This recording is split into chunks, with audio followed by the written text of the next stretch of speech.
will definitely not shut up and dribble. The champ is here. I must be the greatest. The champ is here. I'm going to continue to stand with the people. The champ is here.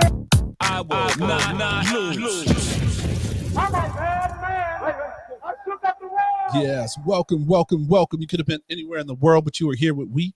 My name is EJ, and I got my man, MH. He is the DB of the show, and we are Black in Sports, here giving a voice to the culture that won't shut up and dribble. And here today, we're bringing you back inside the locker room as we talk about the topics in and around the game. MH, ready to do this? Yes, sir. All right, man. So forever in the news, you know, we used to have a drop, and he said, you know who he is. So today, man, we definitely just kind of talking about the saga that's ended. Maybe it's not continued. The saga that's ended with your boy, the Grim Reaper, the Grim Slim Reaper, whatever his name is. Yeah, Slim. Mm-hmm. Yeah. So if you've been under a rock and you're not knowing what's going on, like finally the foot has been put down, and we know after all the trade talks and the rumors of where is KD going, kind of like not like LeBron watch, and everybody was excited about LeBron watch. KD's watch was much to be desired, and he's not going anywhere. So give me your initial thoughts on kind of the outcome, and then we'll go into what the hell was KD thinking. Yeah, a lot of different layers, honestly.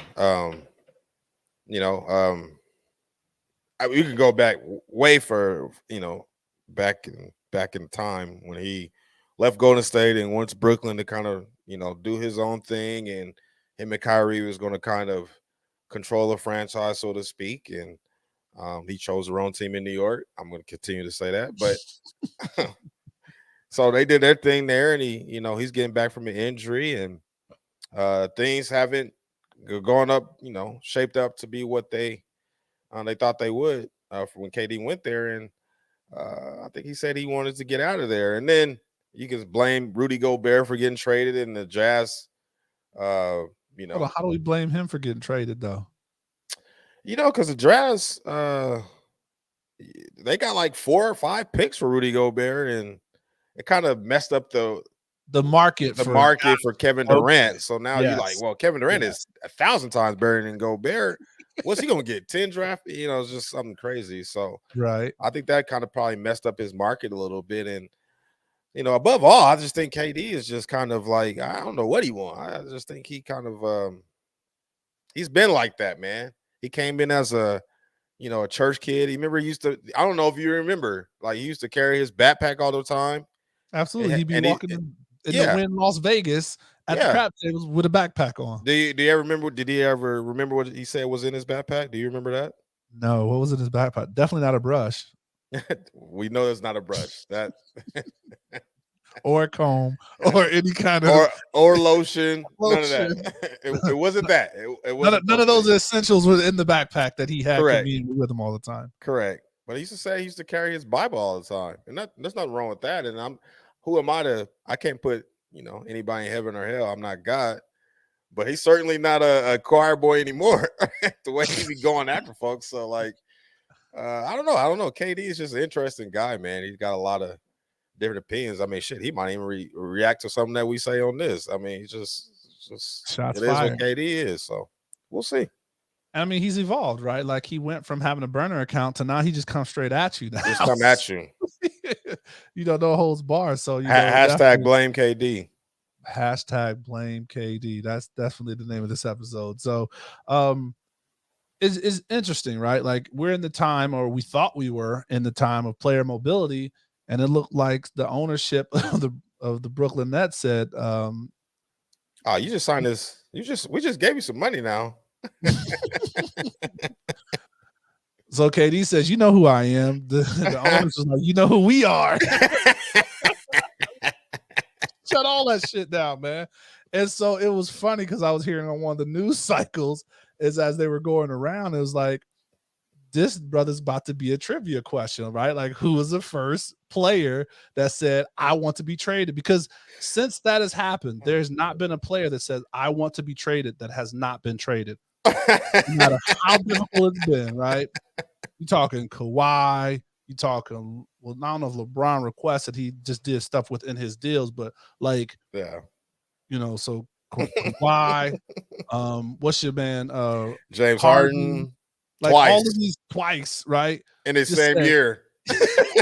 Calendar year, made- same calendar year. I got to get up made out it of here. happen. Twice. So it's like all these people made it happen, and it's like, hey, it'd be a trivia question, sports question. Who asked request to be traded? and it didn't happen. And they told him no. They told him no. Sit down. This is a cold world, man. So I don't know. Like, and what's interesting about the whole thing is this is what you chose, right? Like leading off with saying he picked the wrong New York team, right? Like you had a chance to play, in the Mecca, right? Like in what is regarded and known as like one of the best venues and one of those top teams, and bringing that franchise back to prominence, right? Yep. To where you see like they always talk about in sports, when you have those legacy teams do well, it just helps the sport, right? So if you're talking football, to see the Cowboys and the 49ers and the Pittsburgh Steelers and, those franchises that are historically winning franchises doing well, it helps the sport, right? So seeing the Lakers and the Celtics and the Knicks all do well, you had that opportunity and you skated that. You already have your title, right? So you chose this, right? Like this is, you had the red or the green pill and you chose which pill you wanted to take. And then you also brought your brother along. Well, you're three amigos, right? Like you built this team with these, other two guys where you were supposed to change. They were like instant, like playoff. Well, it's the East. So that makes sense that they were instant, kind of playoff contenders. And that fell to shit. Now, a lot of reasons, right? There was a lot of things that happened. Yeah. But I guess I'll say three amigos because they had your boy Ben Simmons too, right? So, so they were supposed to do something. Ain't this shit, man? Like, what went wrong? Well, we'll see. I mean, this is going to be year 3 for Steve Nash, and I'll say what went wrong with saying this. It's going to be year 3 for Steve Nash coming up. So hot seat. I mean, I think he's going to be in a hot seat, but I think this is going to be the best of Steve Nash. Steve Nash was a first-year coach, having to deal with Kyrie Irving, KD, and eventually James Harden. And I think now that it seems like the dust is settled, everybody knows where they're going to be. I think this is probably going to be the best that you see of Steve Nash. This is at least year 3 where we've passed pandemic protocol, so to speak.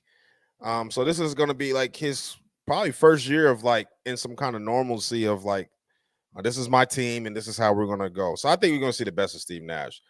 But I say that to say that, like, in the beginning, it was doomed a little bit because Kyrie Irving said, oh, we don't really have a coach. We just a collaborative effort. And I just think that's so disrespectful on many different levels.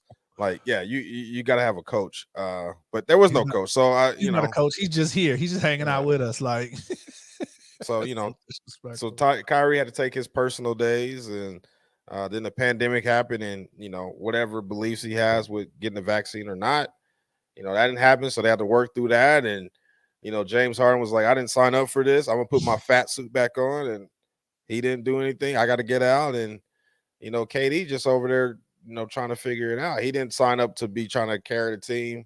It's part of the reason why he left OKC in the first point. So I think now the dust is settled, and we're gonna see Ben Simmons back in action. I think they're gonna be okay. I think they're gonna be okay. And it's probably better that KD for the NBA sat still for a little bit. It was good that he requested a trade, so all the Twitter things could have their, there's probably a lot of good content out there in the NBA world for where KD should go or will go. And then now the dust is settled, football about to start. They're like, all right, stay still, got enough content for us, and we'll see what the NBA season is. So, my goodness, KD is right. it's probably good that he stayed put for a little bit. I think it's gonna be all right. So that was good. So that wouldn't be blame KD, but the blame KD came from a remark from your boy.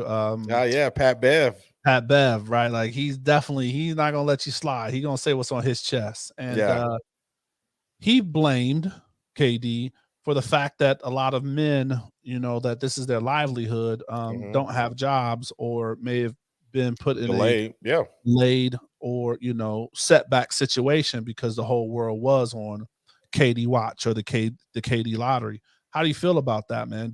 I mean, obviously there is some merit to that, right? Because you had to understand some teams are waiting to see, like, okay, I gotta have this, and this to put forth. And I agree with you, like you clarified the Rudy Gobert situation, definitely threw a monkey wrench in what the evaluation was.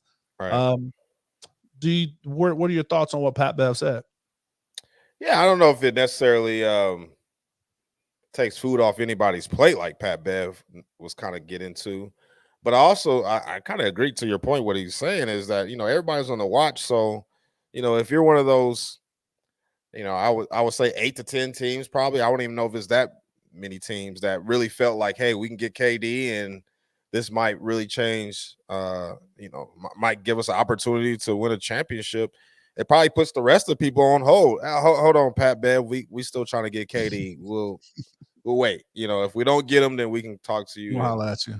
Yeah, I mean, I'm sure that gives a little bit of anxiousness and uneasy to those that are free agents and are waiting on certain dominoes to fall so they can, get their kids in school and all those type of things. I'm sure that plays a little bit into it. So I agree with what he's saying, but I just think it was a reason for Pat Bev to, get back on Twitter and I wouldn't be surprised he's on First Take tomorrow talking about it a little bit more.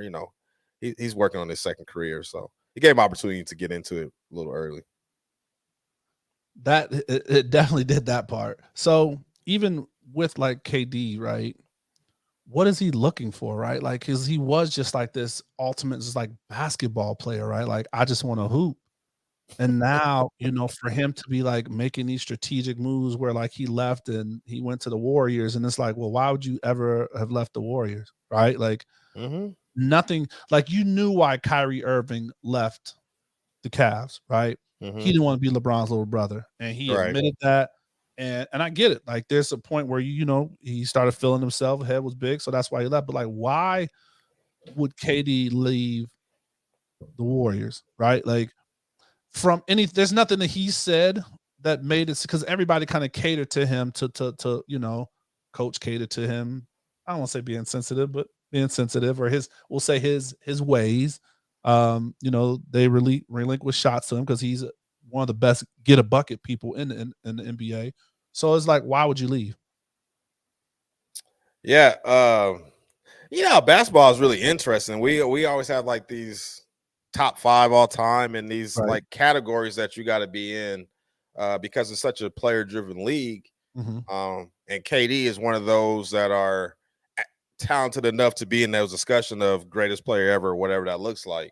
Definitely. So going to Golden State and winning with another GOAT, if you want to call him that, with Steph Curry, I'm sure he didn't get the credit that a player of KD's magnitude feels like he deserves in being in Golden State. So I think a part of that is like, all right, let me go do my own thing. Like, LeBron has kind of created his own legacy. Steph kind of has his own legacy. Jordan had his own legacy. All those greats that we talk about, like, have had their own kind of like thing. And my legacy now is I jumped on Steph Curry's back to win championships. So he's like, let me go do my own thing and let me go do it in New York, right? Where I can, do some stuff off the court, be big on the court, and all that kind of stuff. Where he went wrong, and I will continue to say where he went wrong, is when he just went to the wrong team. I literally just really believe he went to the wrong team. Maybe he decided to go to Brooklyn because that's the new thing, and he want to be a millennial, or not millennial. What's the new generation, Gen Z guy, and he want to make that cool, and whatever he want to do, man. I just think he went to the wrong team for a lot of different reasons. Because hey, if you're the savior of the Knicks, your trophy is gonna shit. You might be the logo. We might. Hey, Jerry Reza, you got to come off the logo. Come on, right? Here. Yeah, like you build a town like New York and what they've been going through and that winning tradition. Like, I agree, man. Like, yeah, you that dude. And then if you do lose, they're just gonna blame James Dolan. They're not gonna blame you. Like, it was like a perfect storm for him. Like, and I just don't know why he decided to do Brooklyn or some. There's stories that Kyrie is like, was really in there, like, let's really go here. And when he tore his Achilles, he was like, okay, I'm going to go play with Kyrie there. I don't know if that's true or not true. I just think he went to the wrong team. And so now I think he's kind of chasing whatever mythical kind of, category that he's trying to get into. And I also think that plays into his like demeanor. Like he has this thing like, I'm not gonna brush my hair and I'm not gonna put real clothes on. I'm just gonna wear sweats all day and I'm not gonna put lotion on. I'm a genius. I'm a bad. That kind of that Kanye, that savant. Yeah, that Beethoven, that Einstein shit. Like, well, I'm not gonna just take care of regular things like normal people because I'm just this much superior to everybody. I'm a genius. I don't have time. You know who he is. Time. Yeah, I don't have time to waste. I'm wasting time brushing my hair. I gotta go. I'm a savant. I go play basketball. I think that kind of plays into his lack of hygiene. I shouldn't say that, but anyway, I don't know what he wants, man. Hopefully, he just wants to be in that, one of the greatest ever, conversations, and he wants to hoop. We'll see if this helps him do that. So he's definitely still a Hall of Famer, right? Yeah, everybody's a Hall of Famer in the NBA. So right, that's a whole other conversation. Udonis Haslam a Hall of Famer. So. Wow. Hey, he got that contract though. Hey, he getting them checks. Hey, he still getting them checks. I don't know. As a player, like y'all should have been put him in the front office. Shit, anyway. he might get a statue. He might be the next player to get a statue. Oh boy. Anyway, back on topic. So, what do we think about his legacy? Doesn't really matter. Kind of fits the MO. I do wonder if this is going to be like Major League Baseball's version of like the steroid era, like the player mobility era or whatever it is, and he just is kind of like product of that, right? Well, I do wonder if he's the end of it at this point. He might be the end of the era. That's what I'm saying. You better shut this shit. That's what this thing known for. Hey, y'all remember when KD stopped the mobility, fucked us all over? That's funny. Yeah, he may be a pioneer on that area. He might have ended it for everybody. So I think he might just be a product of this era. Whatever that looks like. Was it when keeping it real goes wrong, man? Yeah, he right back wearing that Brooklynnets. Come back wearing a 4 or 5. It's gonna be interesting, man. I wish the best for him because he is a talent, and it just after a story like this, he has to just kind of really tool in and focus. And I think you're right. He will come in like focus and attack people. So it will be a telling season for those three as well as Nash. So it's going to be interesting to see what they got, man. Final thoughts, man. Yeah, I'm gonna be happy to see Ben Simmons, man. I really am. KD, we didn't mean no disrespect, bro. I know you. No disrespect. You all time great. We'll see. We happen to we happy to watch you play this year on the Nets. On the Nets, yes, we're definitely happy. Should have been the Knicks, but we'll cross that bridge when we get there. How much longer do you think he's playing? I guess I asked you for but how much longer do you think he's going to play? It's weird because they had this thing. And he was like, "Hey, man, trade me. Armor retire. I'm gonna retire." Like, all right, bet. Yeah, all right, bet, KD. Practice on Tuesday, bro. Make sure you're here. Be there on time. Yeah, man, go on. All right. I don't know. I think KD probably plays for a long time. Yeah. I get how old is KD? 34? 30, yeah. About to say 5 to 34, something like that. 5 years. I think he got a good 5 years in him. So he's got one of those games that age well. I mean, he's 7 foot and can shoot, so he's missed to be get around a bucket for a little bit. He's definitely missed to get a bucket. All right. How long you think he goes? How long? It just depends. If he wins a chip this year, dang. If he wins a chip this year, I think that changes a lot of things because he shuts a lot of people up, right? And then you think he might be like, all right, I'm good. I think he still plays for maybe other reasons after he gets it, right? Because like the team's not going anywhere. Right. So I think, because we're coming out of COVID, we're coming out of a lot of different things. And if they gel to where they could, because it's a long season, right? Yeah. I think it just changes the narrative of what his motivation is. But at the end of the day, nobody knows what the fuck his motivation is. So let me just stop that right there. But I think if he gets a chip, or he's in that contention, I think that puts a different kind of. He still has that motivation and drive to be one of the best players. But I just think it puts another battery in his back. It's interesting, man. He might already took the L for this error when it comes to like all-time greats anyway, right? You got LeBron, and then I would argue probably Steph Curry. Outside of that, you know, I don't know. He's already getting that bronze medal. He's just trying to get on the podium now at this point. Yes. At this point, he's just trying to get on the podium because of Greek Freak wins. Because I'm about to say that.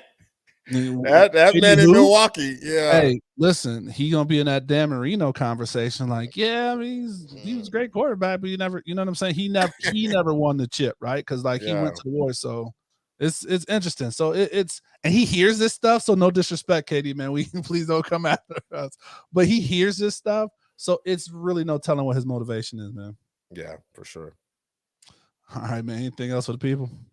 All good, brother. Awesome, man. Well, thank you to people for listening, man. I hope you enjoyed the show. You know, you can run this back from years on, and we're going to see where we were right, see where we were wrong, and see where KD progresses, man. But we hope the best for him. He is a true talent, man. Please like and follow and subscribe on YouTube. We are everywhere. We drop a new show every Thursday, so please stay safe, practice gratitude, and know we're rooting for you. Screaming, all us blacks got is sports and entertainment until we even.